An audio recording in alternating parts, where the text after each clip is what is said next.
Well, it's been a great day, and just like a good meal, at the end of a good meal, you get to have dessert. So that's where we are right now. What a wonderful day this has already been, and I know this next speaker will be equally as great as everyone has been today. I'll introduce to you Mr. Jim Barksdale. Jim has his Bachelor of Business Administration from the University of Mississippi, so he is a rebel. And there are a lot of things he's done. I think that what he really embodies is the great leadership spirit from Ole Miss and also giving back to both the community and to his university. And I'll just click off some of the highlights. You can read his bio in your packet there. But some of the things he's done, he started working and worked his way up from IBM. He worked as the president of an insurance firm. He worked at AT&T Wireless. He, of course, is probably the most famous, I suppose, for being the CEO of Netscape and then selling that to Time Warner and eventually being on the board of directors. For the state, he's done wonderful things like helped at the recovery from Katrina. He also recently went through a stint as interim director at the MBA, or at least I think that something like that was his title anyway. And he also has been a great friend of the university. He's been very generous with his support of the Honors College here. He's been very generous with his support for a lot of things we do at the university. He's a wonderful leader and a wonderful friend of the university, so please welcome Jim Barksdale.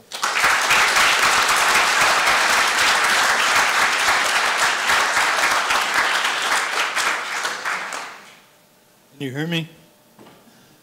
Does this thing work? Oh, yeah. Good. I don't have any slides. Am I the only one that didn't have slides? So can I close this? I don't have any notes either. Look, they asked me to talk today to you MBA students and others about lessons learned, advice. You know, the older you get, more people want advice. Supposedly you have wisdom, I guess, when you get over 45, probably. And I'm way past that. And I don't know if I have any wisdom. But I do know that quite often, young people come to see me, like was mentioned by a couple other speakers here today, and say, you know, I want to be like you, and, you know, been at it 60 years. Say, well, let me tell you how to do that in about 5 minutes. The better question is, what have you learned that could be helpful to me as you supposedly are thinking about entering the job force or going back to whoever you worked for before or whatever you plan to do with your life? And so I'm going to try to talk about that a little bit, and the only reference I have is sort of my life and things I've learned, mistakes I've made to be sure, and some other things, but that seem to pass the test of time.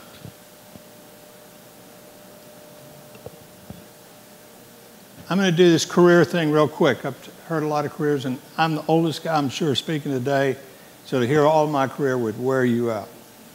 I've changed jobs several times. Somebody said, Barksdale, you can't hold a job. Somebody else said I was like Forrest Gump. I think they were a friend of mine. And they were saying, you know, you seem to have always been at the right place at the right time. Like, remember when you ran on the field in Bear Bryant's one?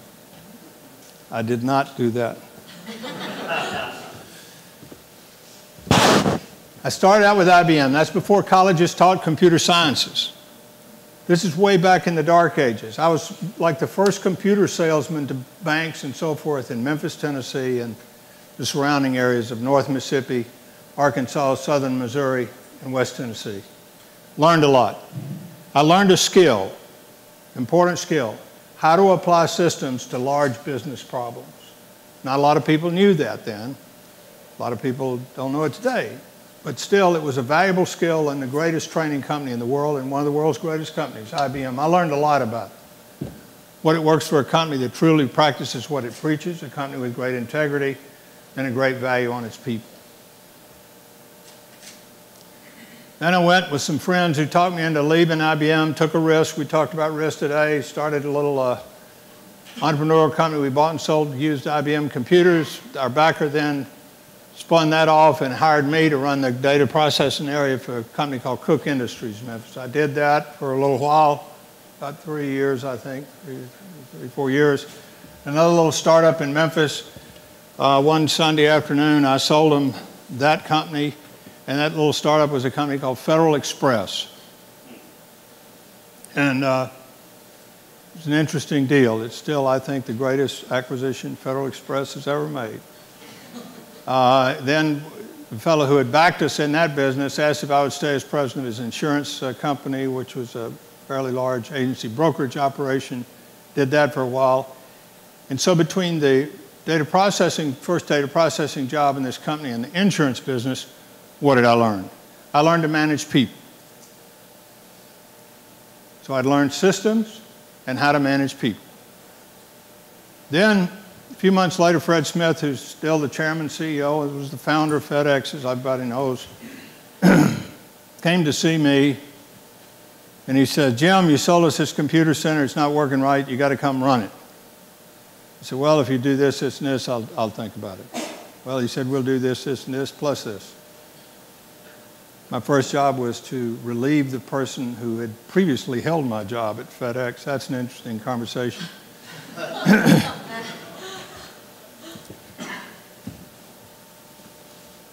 That began a great moment in my business career. I did several things. I was head of systems for Federal Express back then. That's what we call it now. You call it head of IT or the chief information officer. I did that for 4 years in the great early days, as Diane will know about, that we built the first tracing and tracking online system in the world, the largest single image IMS database in the world. We operated more freighter aircraft than anybody in the world, and we grew rapidly, like lightning, because we had a great product and a great service. After 3 or 4 years of doing the systems things, Fred asked me to be the chief operating officer, which was the number 2 position.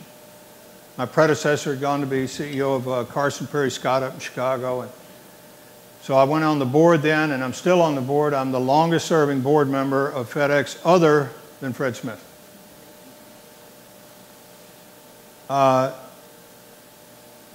In FedEx, we did so many things, and I learned so much. All of this is about learning as you're going and trying to find the common denominators, particularly as you look back on it. I learned even more about the application of systems to large business problems. As the previous 2 speakers have talked about the logistical support of a business, and we were a logistical company like nobody had ever seen, systems are a very important part. We learned early on the information about the package is just as important as the package to some people. If it's going to be late, tell them it's late and when it's going to get there. That solves a lot of problems. Nobody was doing that in the overnight business before we did it. So it became our differentiator. And that's why our customers bought our product. I learned a lot about marketing and sales. All the salespeople, all the marketing people reported to me, all the pilots reported to me, all the couriers reported to me.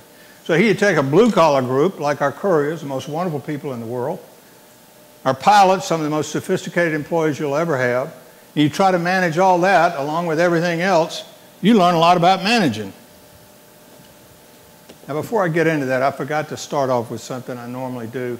This has been a particularly important week for us with the anniversary of 9/11 and all that's going on in the Middle East. I'm a veteran, and I really would like to start us with singing our national anthem, the Star Spangled Banner. Y'all mind? All right. Now, I can't sing very well, so I'm just going to pick one of y'all out of the audience to come up here. I don't want any church choir director volunteers jumping up. Just stick with me. It's always a fun exercise. I want to pick somebody out. I'll give you 5 seconds, 10 seconds. Just think about the words, and I'm just going to pick somebody out of the audience.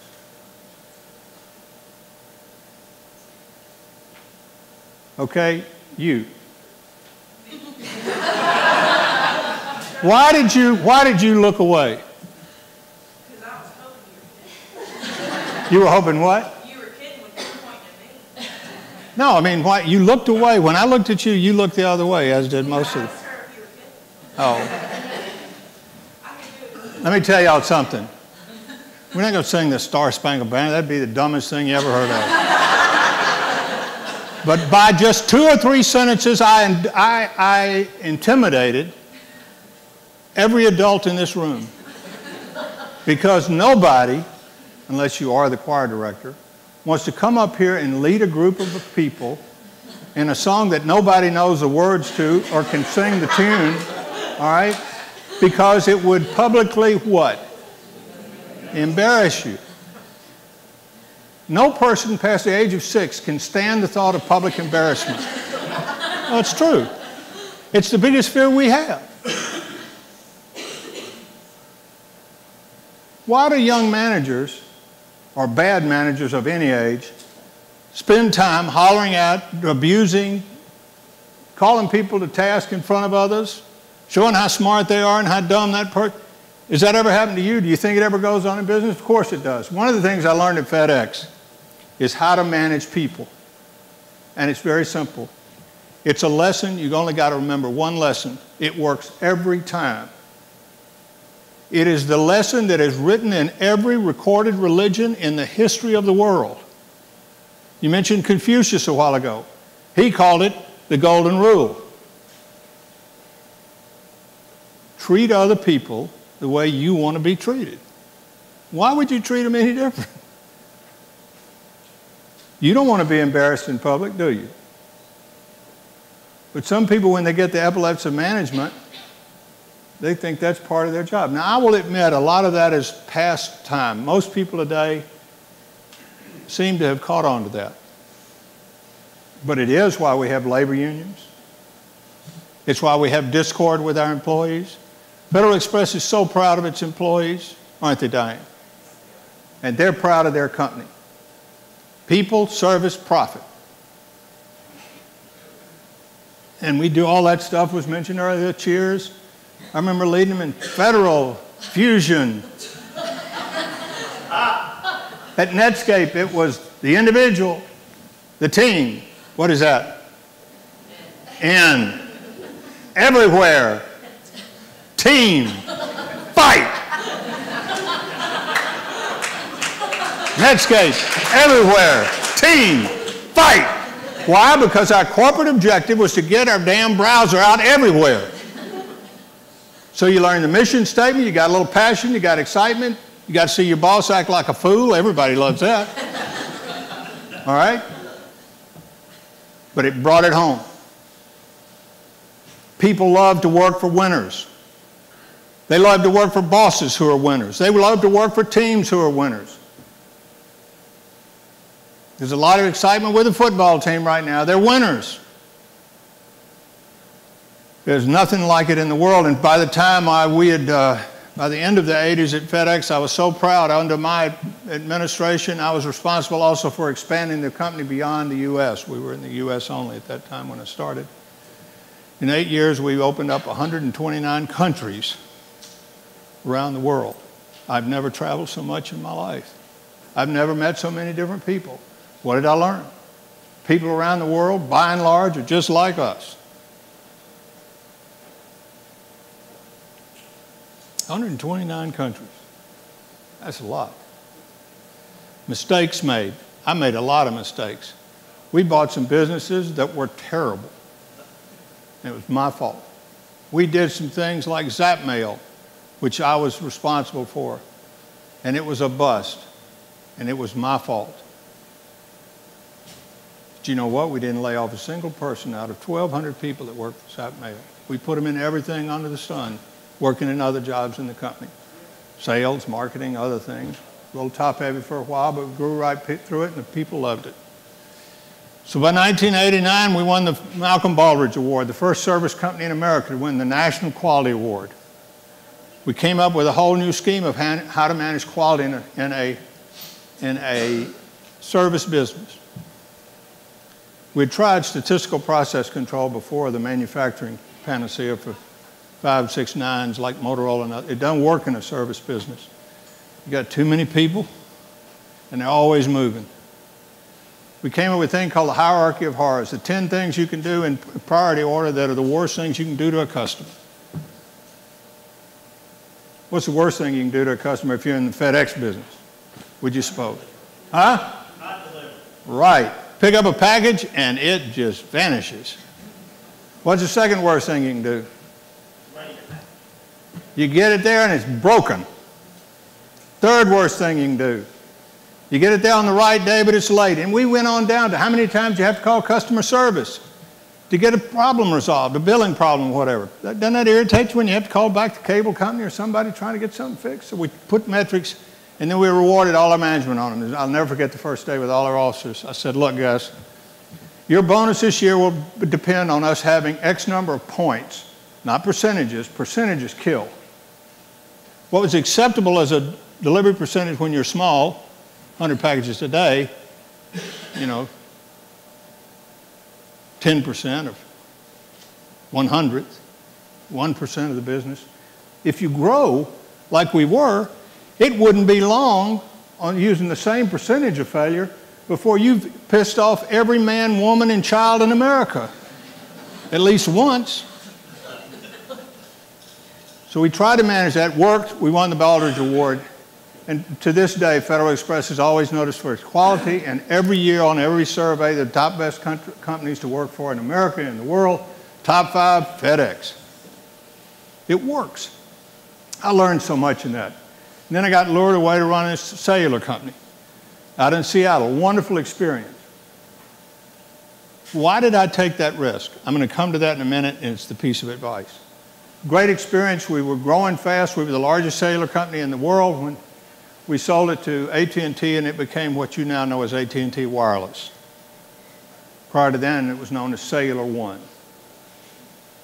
What did I learn? I learned about a whole new type of systems, really good high-speed network performance systems.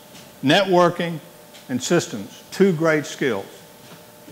Systems networking, electronic, digital network. Then we sold the company in '94, AT&T, largest acquisition of a telecommunications company ever, $19 billion. I figured I'd retire. Guys called me from California, would you come down here and run this little startup called Mosaic? We went down there, we got on the board, we all looked around, it was so exciting, about 12 people worked there, all of them under the age of 16.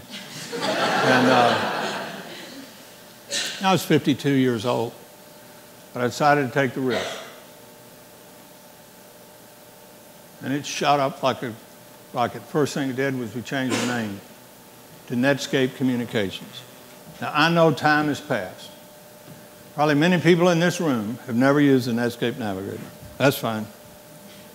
But if you've used any browser, you can almost 80% of what you see on the screen came from the Netscape Navigator.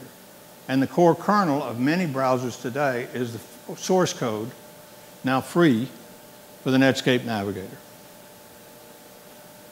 And some of its products still live on in a lot of other companies. We sold that company in '99 to AOL. I went on the board of AOL, and we bought merged with Time Warner. I stayed on the board of Time Warner after we spun off AOL, the worst merger in the history of U.S. business. You talk about mistakes. And I'm the only guy left on the Time Warner board that came from AOL by way of Netscape, by way of FedEx. Every place you learn things. Leaders are readers. Leaders are observers. Leaders take risk. And leaders treat other people the way they want to be treated.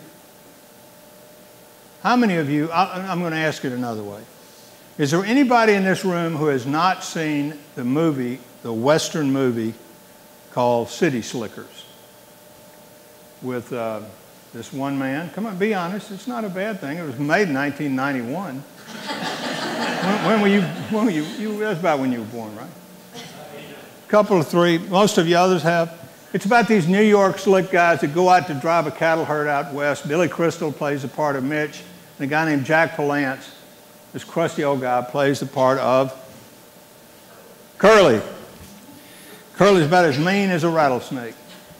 And in the movie, they say he's got a face like a saddle with eyes in it. I mean, he is rough. And he and Mitch are riding across the trail one day, and he says, Mitch, you know the secret of life? Mitch said, no, what is it? Of course, the whole time Curly's got this cigarette dangling in there and his rough old face. He says, "It's this." Mitch says, "Your finger is the secret of life?" Curly says, "Nope, it's just this one thing. Once you figure that out, if you stick to it, everything else in the world doesn't amount to bleep. Everything else in the world doesn't matter," would be the nicest way to put it. Just this one thing. So Mitch, being the slick New York investment banker, says, "Well, what's that one thing?" And Curly says, "That's for you to find out. You figure it out. It's whatever you want the one thing to be. I suggest that it be legal, ethical, non-habit forming, and profitable, and makes you happy." And that's, in thinking back through this, and I've never told anybody this story, part of the story, all these jobs I went to and the risk my family and I took, is because when I was in my 20s, I got to figuring this out. I went to work for IBM, by the way. Y'all tell you about you went to work for $20,000, $28,000. I went to work for $5,500. And I thought that was all the money in the world. All right?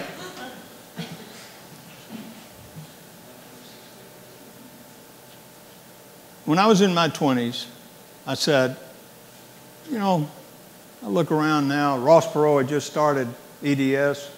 Big article, the fastest, richest Texan in history. What had he done before? He was an IBM salesman.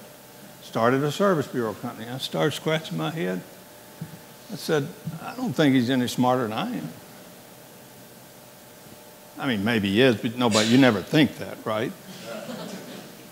I've gotten to know Ross in later life, and I stand by my earlier conviction.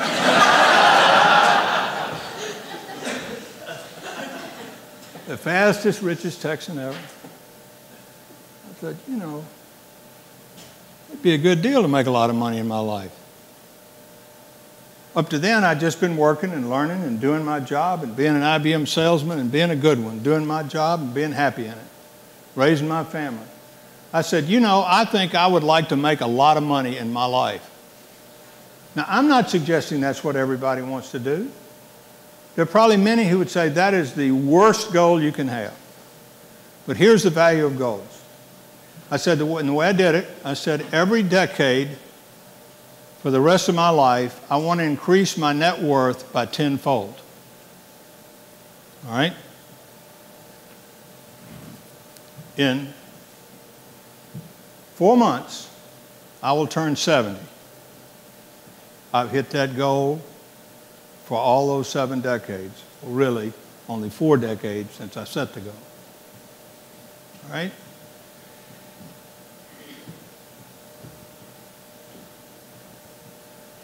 That one thing. Why is it important? It ain't the money. Everybody says it ain't the money when they really mean it is the money.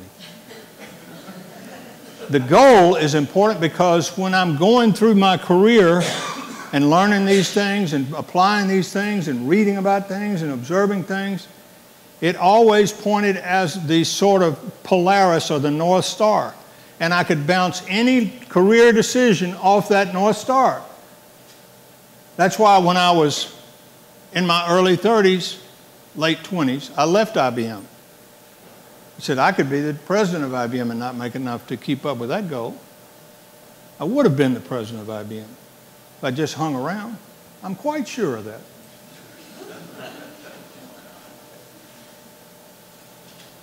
I left and wound up at FedEx. I was with them for a while, making good money, had stock options, worked for the greatest guy in the world, Fred Smith. He was my boss for all those years, but he was a year or two younger than me. I was never going to get his job. He's the best manager in the world, best executive in the world. I know that.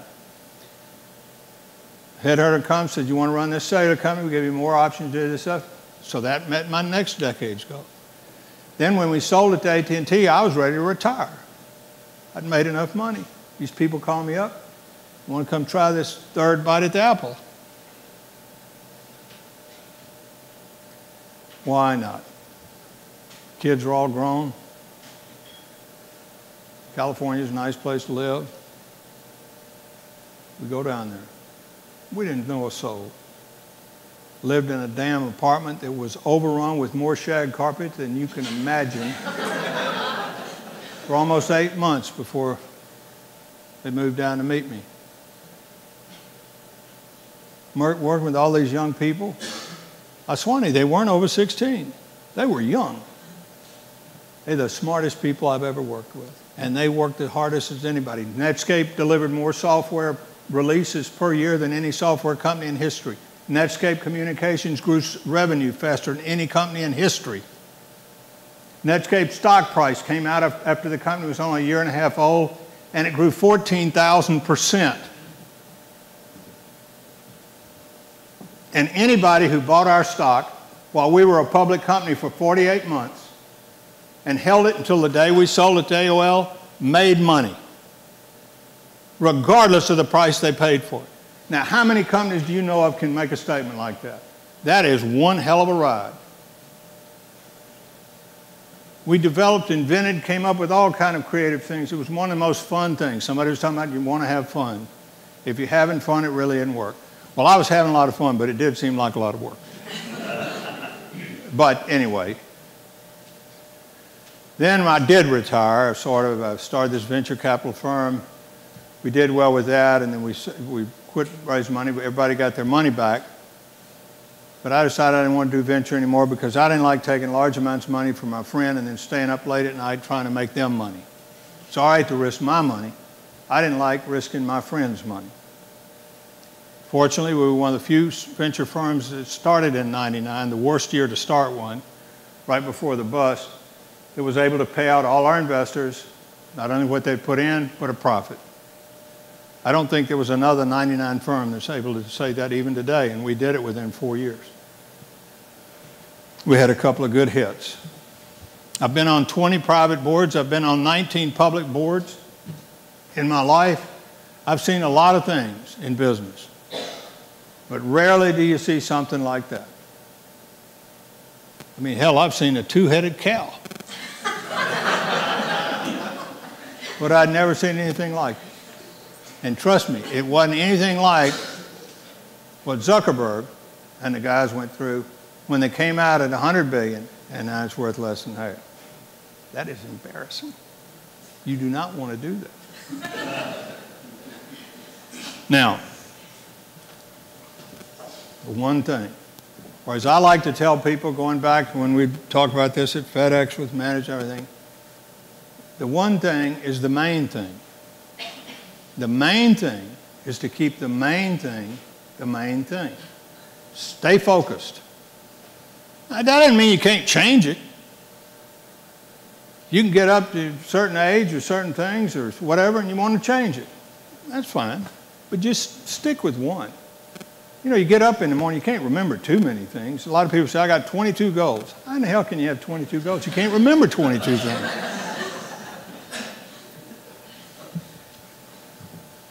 Now, maybe I'm wrong, but it's worked for me. And I'm not suggesting money is the goal for everybody. Of course it isn't. But it has allowed me later in my life to put what I would call investments back into philanthropic efforts. Things like our massive program here in Mississippi to raise children's reading scores, which is working, and it's working great. And I'm so proud of it, but it keeps us all working very hard. My brother Claiborne is here. He's the director of Barksdale Reading Institute. He and his team have done some major work. But we've been able to do all kinds of things with that money. We've given away a lot more money than we've spent on ourselves in our lifetime.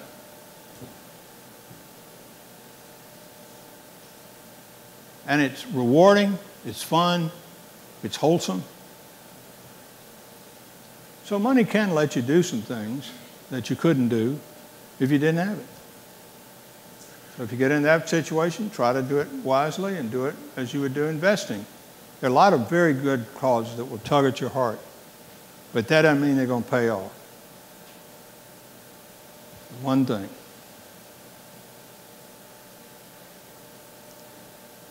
My one thing now is to improve the education level of the children of Mississippi. We're doing that. I don't know how many of you read the Clarion Ledger this morning, the whole front page with how much our scores have gone up in the last year and how many school districts have moved up. Because now we're finally measuring them with a realistic measurement and people are being held accountable. Just like you do in business. The hierarchy of Horace. What are the 10 things that you can do in priority sequence that will keep a child from getting a good education? I don't care what their background is, how poor they are. And then go through those 10 things and whack them all.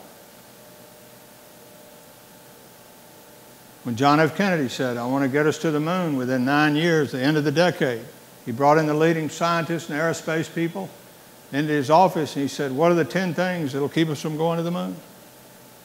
Oh man, there's some problems out there. We don't have a rocket. We don't have any astronauts. We don't even know if the moon's there. Why don't we just film it in a movie studio and tell everybody we went to the moon? And he said, fine. He put them up on a flip chart. He said, now let's take everybody here and we're going to assign you to each one of these. You know, Von Braun and you guys get smart, get down there and build us a rocket. Anyway, you get the point. You're all bright as whips. So I hope these simple lessons, you know, marketing, human resources, managing people. I'll give you one in marketing. People might want to make it so hard. I was a marketing major in the School of Business.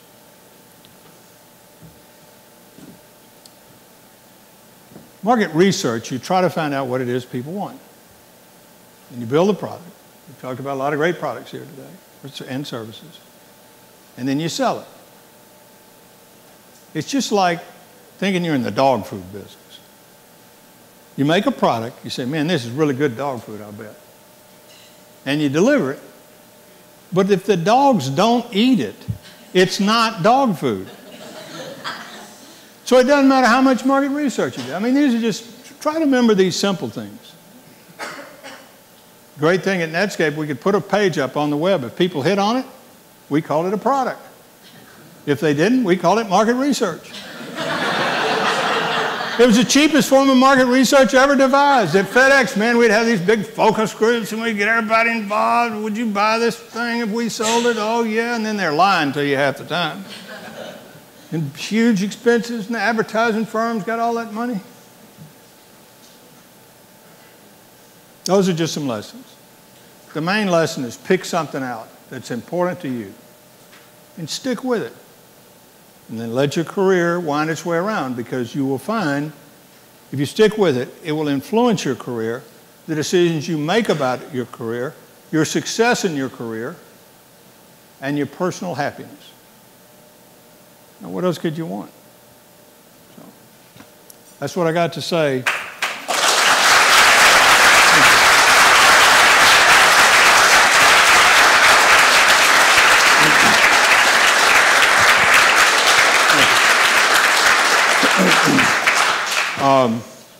Did you want me to ask? I know we'll have questions if you can stick around. Questions? Anybody have a question? What would you have done if she got up and sang the national anthem? I've been doing this for 40 years and nobody ever had. And I always look at the people who are looking away from it. You can always tell the guy who wants to sing it, he's looking right at you.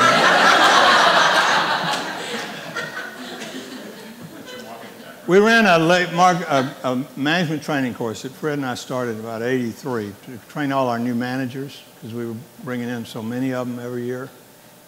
And that was one of, so I gave this talk every month at the market.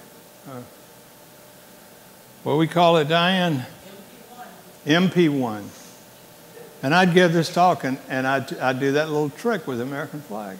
And then I'd tell everybody, now don't tell anybody. And apparently they kept it a secret. Always worked. It's a way to quickly demonstrate how a manager or person in authority can so easily destroy a subordinate's sense of self-worth. Nobody likes to be publicly embarrassed, but many managers do. Anything else? Yes, sir. What's one thing you regret doing over the last years or regret not doing? Regret not doing? Doing or not doing? Oh, by the way, we did start a new company. We're very happy about it. 2-3 years ago, we put about more than 150 million into a company we call Spread Networks. We dug a straight line from Chicago to New York, put this fiber optic cable in it, 11 data centers along the path, and we are the company that these high-frequency traders use to trade between equities in New York and commodities and futures in Chicago. And it's gone very well. Things I would regret, well, look, not talking about personal things, right? You're talking about business things, right?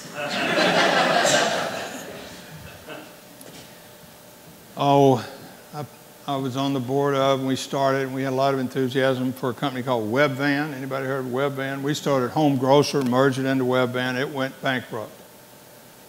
I learned something. Bankruptcy court won't let you pay severance pay to your employees because it wasn't guaranteed in their contract. I said, well, that's not right. We had 1,500 couriers. I didn't start the company. I didn't run the company, but I was on the board of directors, and I felt terrible. So mysteriously, 1,500 former Webvan workers got a check from a man named Walter Denny in Ridgeland, Mississippi, for around $2,000, which was, a few weeks' pay. At least get them something. Not a single other board member joined me in that. I learned something. This Zapmail thing I mentioned, I wish we had never done that. It took a lot of resources away from the company. We dropped to about $300 million. We had all those people that were involved. It was a mistake. And the dogs did eat the dog food. The problem with that was we couldn't make the dog food at a price that was below, sell it at a price that was above what it cost us. It's another mistake we could talk about. I don't know, things like that. I could probably name a dozen. I sat here long enough. Those were two of the bigger ones. I regret that we merged AOL with Time Warner, but I was on the board. I wasn't involved in management, and I was only peripherally involved in the decision. I doubt I could have stopped it, but that was a big mistake that I've been right in the middle of.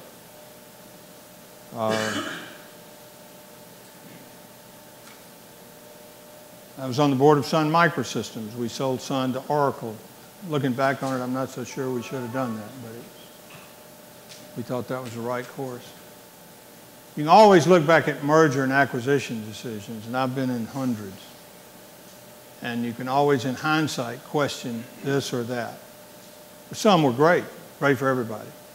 Some not so good. It's a hard thing to do, and a lot of variables. Anything else? Yeah. You can't quit now. What's the next? Can't quit now. The next thing I'm going to do, I'm going to go whip Texas tomorrow evening.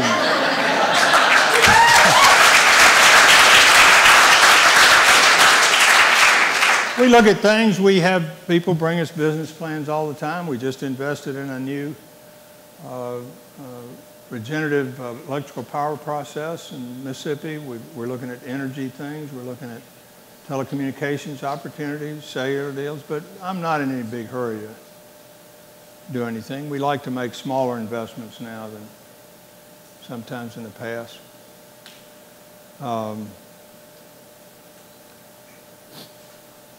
We'll see. We don't have anything on the plate right now. From the perspective of serving as the interim for MBA, what's your take on how we're doing as a state in developing our business and technology? Yeah, this was interesting. What she asked me was, I was asked by Governor Bryant to step in on an interim basis to run Mississippi Development Authority, which is the Mississippi Economic Development Agency. It reports to the governor, and it appropriates money and resources to companies to try to get them to come in, as well as companies that are in the state who want to grow and expand, mostly manufacturing and now healthcare companies, not so much for service companies, things like that. I didn't know that much about it. I mean, I thought I did until I got in there, like most things, you know. Until you get into a company, you really don't understand it. Wonderful people, about 300 people, would spend about $25 million a year tax dollars a year. Had to work with the legislature. That was a thrill. And we did a lot of good work. During the 6 months that I was in that job, Mississippi's unemployment rate dropped faster than any state in the union. I had nothing to do with that. But it's fascinating. What kind of job are we doing? We do a good job. We could do a better job. The one thing that we could do better that Georgia, for instance, Louisiana, for instance, beats us at is in workforce training, which is primarily conducted by our community colleges. There are 15 of them in Mississippi. That teach people practical skills and trades to work in some of these new age plants. Much more computer training, things of that nature. We do a good job. What we don't do, like Georgia and Louisiana, we don't have all the wood behind one arrowhead. You know, let's say you want to put a plant in Georgia. You go in, you meet with whoever you meet with, the governor normally. I'm looking at bringing in, you know, a new aardvark factory, and I'm going to employ, you got to hit a minimum. In our case, it's 100 jobs. I'm going to employ 250 jobs. Going to be making aardvarks all day long. You know, where's the site? Where's this at? One of the things, Mississippi does a great job with all of that. We could do better. We do a good job with workforce, but we'll have 3, 4, 5 different people working with them. We ought to just have one person who may be head of a team that goes to the aardvark people and said, look, you've got this community college next to where you're looking at building. We can provide this number of workers. We can invest this amount of money in infrastructure, roads, bridges, and so forth. No, it's the kind of thing you'd want if you were making a sales pitch to a company. And everybody likes to be able to deal with one knowledgeable, professional salesman. And we can do better, but I'm also chairman of the Workforce Development Committee right now. I get all these committee dang things. And we're meeting by the end of November. We're going to have a plan for doing that. We've been meeting all summer and last spring with all the community colleges, Department of Employment Security, and all these people involved in it. We do some great things, though, like anybody been to the Mississippi Works job site on the web? I think they've changed the name because we want to use. You can go, if you're looking for a job, you post, and if you're an employer looking for workers, you can post, and they match. Anybody who goes into a WIN job center, the first thing you have to do before you can get your unemployment check, you have to go in over here and work with them on how you can get employed.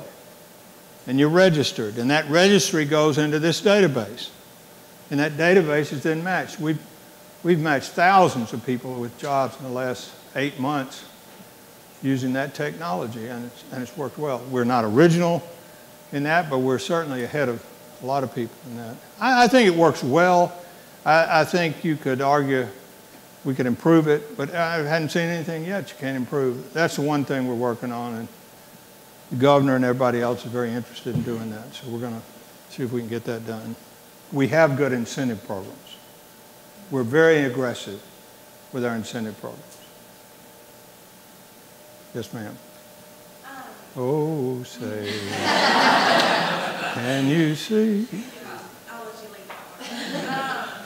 You've obviously been following Mississippi's education, and you've set up this Right. reading institution Right. to help elementary students and the public education system. How do you see the public education system in your role as an MBA affecting Mississippi's attractiveness to outside business and economic developers? Do you see, is there a connection between our public school system and our attractiveness? And if so, what's the next step? Is there a connection between our poor performance in education, public education in Mississippi, and our ability to attract new businesses? Of course there is. I make the argument if we could only raise college graduation rates by 3%, and college and high school graduation rates, the number of college graduates by 3%, and high school graduation rates by 4%. That's an $11 billion new money to the state of Mississippi every 10 years. $11 billion. Because people who are better educated are much more likely to find a job, and companies are much more likely to come here to hire those people. The unemployment rate of people with an advanced degree right now is about 4%. With a bachelor's degree, it's about 8%. With a high school degree, it's about 11%. And if you didn't graduate from high school, your unemployment rate now is around 18%. I mean, this is just simple.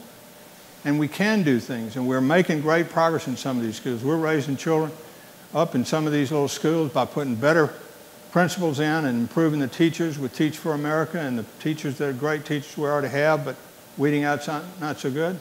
And they're shooting up on the scale. I mean, it's just phenomenal. So don't let anybody tell you little children can't learn. They can learn. And yeah, I know they come from bad backgrounds, some of them, and their mother doesn't care or whatever. You can make all the excuses you want and just sit here. Or you can do something about it. You put great teachers in our classrooms. We start an early childhood program in the state, which I hope this year we'll get legislation on. You give good accountability to the schools, and this thing will keep moving, just like it did in Florida and some other places. Mississippi's fourth grade reading scores from 2005 to 2010, the last year we've got the NAEP scores, grew faster than any state in the nation. Who knew? Nobody. But I think we are making great progress, and that is a big boost to us in MDA and other areas to attract people into the state. No company wants to bring its employees and its management people into a place where they can't have good public schools. Is that it? Yes. What book would you recommend from a leadership and business standpoint to the MBAs? Book on leadership Or business? The MDAs. Well, I would say, and this is such an old book, but I think it's pretty profound. It doesn't have anything about IT in it. It was Peter Drucker's book about management practices and principles. Do we still give that book out or anything? That's where I learned a very basic lesson. First time I had to manage people in this computer center I ran. It said no young person should be in a job, a staff job, for more than 2 years if there aren't concrete measurements of success. They'll get tired of it, they'll be burned out by it, it won't work, and they'll be disappointed. Because if you're in a line job and you're responsible for revenue or you're responsible for logistics of getting the products or manufacturing, that's a different deal. You can see outward. But a lot of staff jobs, it's hard to see how you can do it. So well-run staff jobs, after that, we put a lot of measurements in. Like in our computer systems group, we began measuring things like uptime, availability that had never been really measured. And then we tied that to people's bonuses. And then they took care of the rest. They found all kind of ways to keep uptime improving and so forth. Look, if you ask me, I'd say that's a good one. Somebody mentioned earlier, but I'm sure everybody's read Good to Great. I just point out to you that some of those companies aren't doing so good right now. It's hard to be a great company for a long, long period of time. That's why a company like IBM is so much to be admired. It's been a great company for an awful long time, almost 100 years. One more. Yeah. First of all, thanks for your time and all you've done for the university and for the state. But just kind of away from the MBA program and more along your philanthropic line, what is the thing that you're most excited about? I mean, I know you said having the money to be able to do these things is important, but what is the thing that you're most passionate about right now when it comes to your philanthropic efforts? Most passionate about? Yeah. I would say it's... Most bang for the buck. Well, those are two different things now. I think we've gotten the most bang for our buck on a measurable basis with the Barksdale Honors College here. We're now at this freshman class. We're at almost 10 times what we started out with. Our average ACT score this year is right at 30. When we started, it was more like 27. The It's just done great things for the university. It's helped a lot of things, and it's kept a lot of young people in the state who might have left us. I think that's the thing I'm most passionate about is the Barksdale Reading Institute. Working with these schools, we sponsor certain schools where we pay for the principal and assistant principal and do some things around the yard of only deeply flawed failing schools, where the school board gives that principal the authority to hire and fire without the school board's approval, extend the school day or the school week, and change the curriculum. And in one, we've started paying for performance. We're looking at it for others. Schools have just gone boom.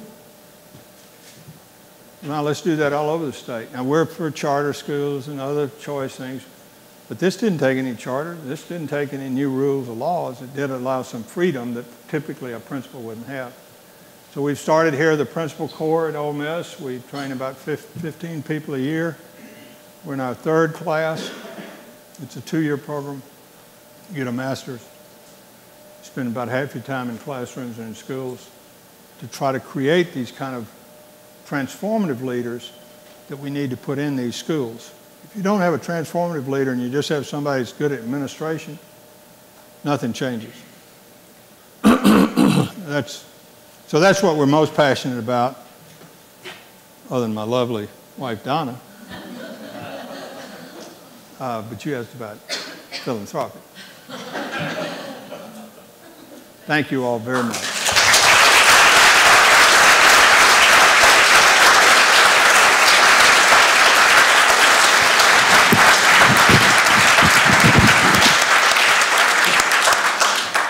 What a wonderful day. Thank you all for coming. I think if you're not an MBA student, you saw today why our MBA program is so great. Go out there and spread the word and spread the love and beat Texas and go Rebels. Have a great afternoon.